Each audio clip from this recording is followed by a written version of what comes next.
Back on the Young Turks. All right, we switch gears now. We're going to have, I suspect, a bit of a political conversation.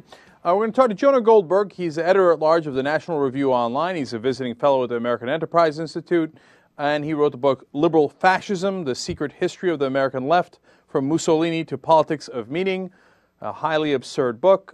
He's now promoting a book he's editor for, Proud to Be Right. That's also interesting. So, Jonah, welcome to the Young Turks. Thanks very much. I'm assuming you haven't actually read my book, but that's fine. Of course not, because it has an insane title like Liberal Fascism. Why would I read a title that nonsense? a title that actually comes from H.G. Wells, one of the most important liberals of the 20th century. Yes. But hey, it's okay. No. If it's okay, then make the case. How this is going to work, where you're going to pronounce from the beginning that you think certain things are absurd that you haven't read. It's good to know. Hey, Jonah, I got a question for you then along those lines. If I wrote a book called Conservative Nazis Like Jonah Goldberg, would you read it? Conservative Nazis like Jonah Goldberg? Yes. No, because that's stupid. Oh, but liberal fascism makes sense, so that I should read that book. And about how progressives are like Mussolini. That makes a lot of sense, so I should pick up and read that book, right? Your example is stupid because it's a book allegedly about me. Actually, I would read it if it was an entire book about me. I probably would read it. I was going to say, actually, you probably would. At the same time, the title "Liberal Fascism" comes from a speech by H.G. Wells in which he was talking to the young liberals at Oxford University, in which he called for Western progressives in America and in Britain to embrace what he called liberal fascism. He also called for enlightened Nazism. The fact that you're ignorant of progressive history does not justify you calling my book absurd when I'm on the phone with you. So, Jonah, I assume you don't think there were any conservative Nazis back then, right? Because my understanding of history is that a lot of conservatives in this country were in favor of the Nazis, and certainly the Nazis themselves were conservatives. So if I wrote a book about conservative Nazis, that would make a lot of sense. And I'd go, hey, that was the conservatives back then, including, for example, George W. Bush's grandfather, who did business with them. Conservative Nazis, that'd be a great book, right? Yeah, that stuff has been so debunked by every serious historian, the Bush Nazi grandfather stuff. So there were no conservative Nazis. Let's leave Bush aside. There were no conservative Nazis. Oh, there were certainly American people who you would qualify, and I would probably qualify as conservative, who were pro-Nazi. Okay. But so do you get no major conservative intellectual that conservatives today revere was remotely as pro-Nazi as the New Republic was pro-Mussolini. Look, I don't give a damn what H.G. Wells or Orson Welles said in 1920 or 1820. That has nothing to do with me. So when you write a book today about how liberals believed in fascism, can you see how people might be upset by that? Because it's like me saying, hey, at some point conservatives like Nazis, and today I'm going to write a book about how the conservative movement was built by Nazis. I have no problem with you getting offended by the idea that you can't get past a cover and a title and not even care where the cover and the title come from. The simple fact is, if your personal self-esteem and self-worth and self-identification is so wrapped up in the word liberal, you can't get past that. That's your hang-up. No. It has nothing to do with my personal you don't know jack Why about would what I I wrote. waste my time on a book like yours? There's a million books in the world, and you're going to write about a book about how liberals are fascists, and I'm supposed to waste my precious time reading a nonsense book with that nonsense title? It doesn't have to do with the fact that I'm offended. It's just that I would never waste my time with an asinine premise like that. Well, the simple fact is you clearly don't know what I write in my book. Right? Because you say that I'm saying that all liberals are fascists. Jonah, you're on the show. Enlighten us. Tell us what your brilliant thesis in the book was. The brilliant thesis in the book was that people like you don't understand your own intellectual history, and there's this. I understand my own intellectual history. I don't know. I don't understand Wells's, and I don't understand Wilson's, and I don't give a damn about theirs. Fair enough. If we're going to do this sort of trial lawyer thing where you're going to logic chop every pronoun I use, yes, I'm going to be logical. Yes, we will be doing that. That's the word you want to use. The fact is that the National Socialists of Germany were socialist in almost every objective sense that we understand the word socialist. Benito Mussolini comes out of the socialist movement. He earns the title Il Duce as the leader of the socialists in Italy, not as some crazy right-winger. Benito Mussolini was an atheist. The Nazis hated Christianity. The Nazis were for wealth redistribution, socialized medicine, and all of the rest.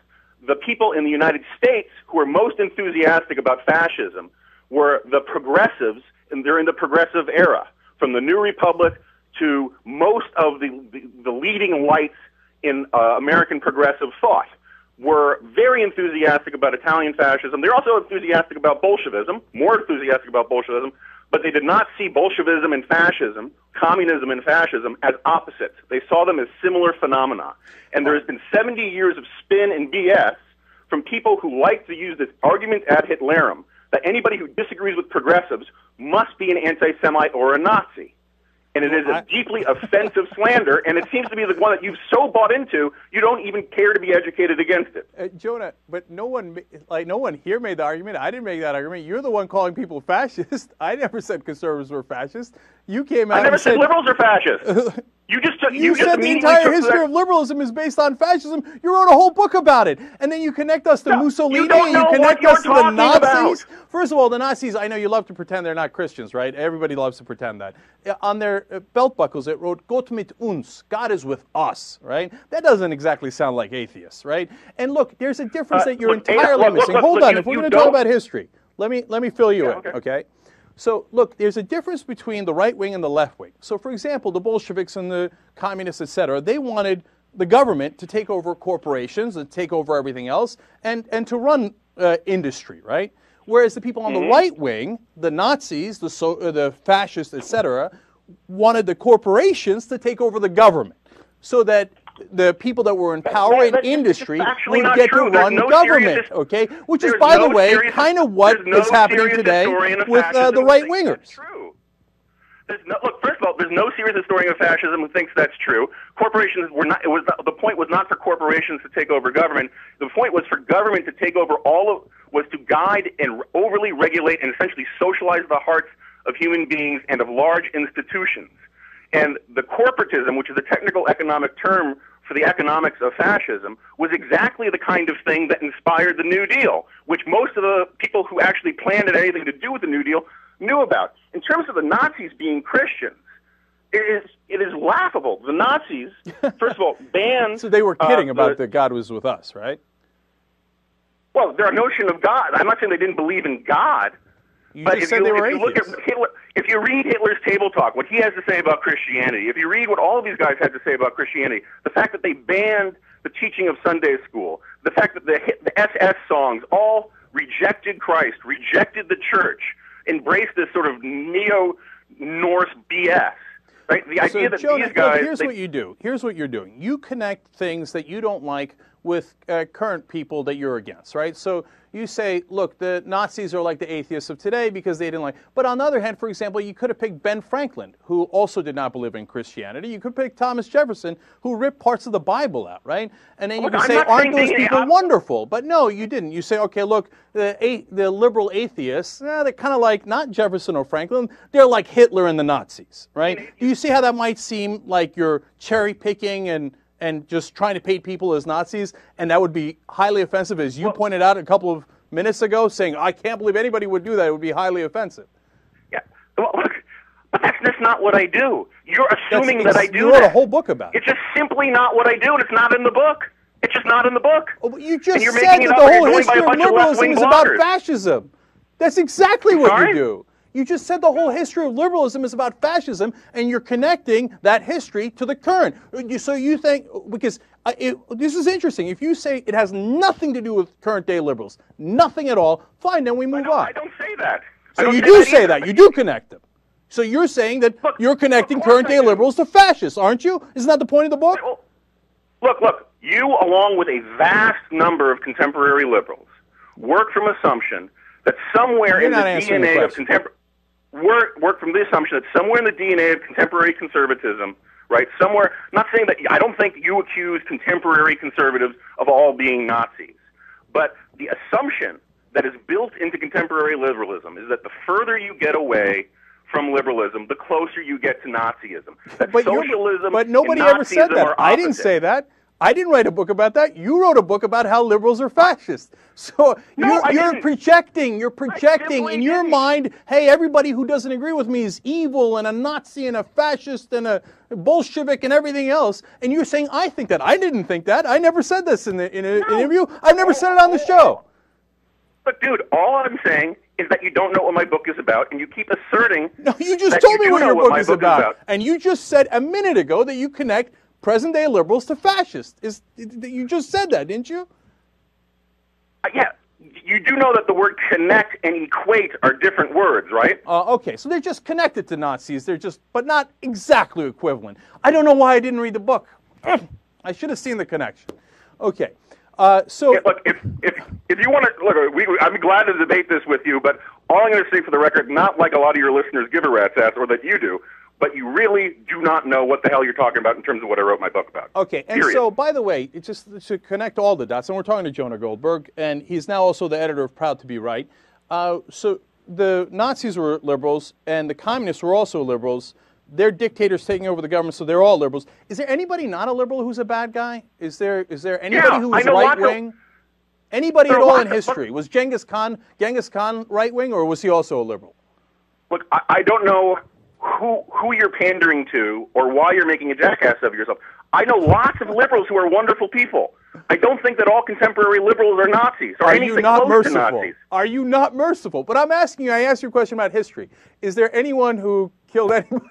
I mean, the dictators, the Nazis, the socialists, the dictators, were they all liberals or were any of them right? No, of course not. Thank God. There are lots of bad. I don't make the assertion that there's no such thing as a bad conservative or anything like that. I think, for example, Franco, who wasn't a fascist, but he was a bad dictator. Pinochet was a bad dictator. There are all sorts of people who are bad right-wing dictator. There are all sorts of bad people who were right-wingers, and I'm ashamed for some of them. The racists in the 1960s in the United States were overwhelmingly right-wingers, and that is something that I think conservatives should be ashamed of. All right, great. No, I don't do what you claim I'm doing. Okay, no, just the Nazis and the communists, but that's okay. At least we got a Pinochet. Okay. And I don't say that Nazis and communists were liberals. I don't do it. I don't know what you're talking about. I mean, unless all you do is read, asinine left-wing blogs all day and you take everything they say as gospel, I don't know where you're getting this from. I don't want to go over what we just went over 7 times about how you wrote a book connecting fascists to liberals and how you claim you don't do it. It's okay, maybe I'm slow. All right, so listen, let's talk about contemporary politics, right? Because these guys are proud to be right. And for example, there's a guy in the book that you're editing here who says that it makes sense for gay men and women in this country to be Republicans or conservatives. All right, run that one by me. The Republican Party, and certainly in 2004 and historically, have run campaigns against gay marriage, against gay rights. How would it make any sense for a gay person to be Republican? Well, the guy who wrote it is a guy named Jamie Kirchick. He's gay. He's a friend of mine. Mm-hmm. And he's making the argument, trying to persuade conservatives to change their position on things like gay marriage, because he says that on a whole host of other issues, gays have not necessarily all gays, but lots of gays have a natural home in the Republican Party when it comes to all sorts of other issues. I think it's a perfectly legitimate argument to make, but I don't think anything in his essay says that, gays are stupid for not being Republicans right now, even though about a quarter of gays, I think, still vote Republican anyway, because not all of them define politics by gay marriage. So his argument is general. That's a fair argument. That's a fair argument, and I had gay conservative friends in Washington, D.C. when I lived there, and I get it. But the argument rests on, hey, they don't like us, the Republican Party doesn't like gays, but they're good on other stuff, and they're going to cut our taxes. It's an interesting argument, I mean, because that doesn't define all that they are, but it seems like that's a tough argument to make to gays in America, right? Well, I don't think personally that equating opposition to gay marriage as is a one-to-one relationship with not liking gays. I know gays who don't really care about gay marriage either, right? So there are other issues. You know some fascinating gays.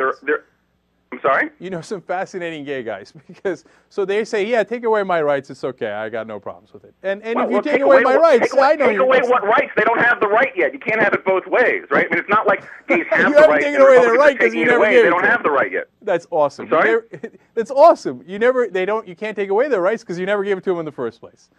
Okay, well, if you think that's a compelling argument for gay Americans. I'm correcting your language the way you correct mine, right? Okay, all right. If you think that's a compelling argument for gay Americans to become Republicans, okay. I don't think it's a compelling argument for gay marriage. Do you do this? No. I guests, said for gay Americans. I said for gay Americans to become Republicans. If you think that's a compelling argument, okay, read proud to be right. All right, now, Jonah, one other thing. Here's the thing I don't understand, right? You're worried about the government taking over, et cetera, and I'm worried about too much government control. For example, I'm worried about corporations. You know, we talked about fascism before, controlling our government. For example, the Wall Street guys who bought all of our politicians and continue to get not just bailouts, but the Federal Reserve giving them trillions of dollars, et cetera. So I'm sure you're against all of that, right? So we should have Wall Street reform that does not allow them to take risky derivatives bets, for example, with what is indirectly taxpayer money. You agree with that, right?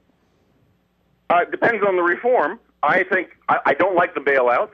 I think that public choice theory guys have a lot to tell us about when regulators get in bed with big corporations and liberals and moderates call it reform. What really they're doing is setting up a system for perpetuating bribery. I'm for getting rid of all ag subsidies to big corporations. I'm for getting rid of anything that could be remotely called corporate welfare. What I want is for the government, to stop getting in bed with corporations at all. And my problem with the approach that people like Barney Frank and others have to big corporations is basically what they want to do is get government and business more closely entwined. That these regulations basically mean that these big corporations on Wall Street and elsewhere almost by necessity have to lobby the government because their profit margins are going to be determined by what regulators and congressmen say rather than by what markets say. Right. So I'm for a radical separation of government and corporations. Right. Those poor guys, they have to lobby the government. They're choiceless. It's not that they wanted to buy the politicians and buy the system off to eliminate the competition. What could they do? The government made them do it. Look, Jonah... If government sets what your profit margins are going to be, your Jonah, business is going to be about influencing government. That's no, they don't set the profit margins. What part of the Wall Street reform sets profit margins? No part. Take utilities. It's a lot easier, right? Okay, we're talking about Wall Street by reform. Corporations. No. Let's look, and I'm trying to simplify the point so I can make my point, which is simply that there are lots of businesses that have to have a buy your leave from regulators. Now you have under Sarbanes-Oxley, and you have under this new stuff with derivatives and all the rest. Look, I am for clamping down on some of that kind of stuff, and that's fine. And honestly, I don't believe you. Okay.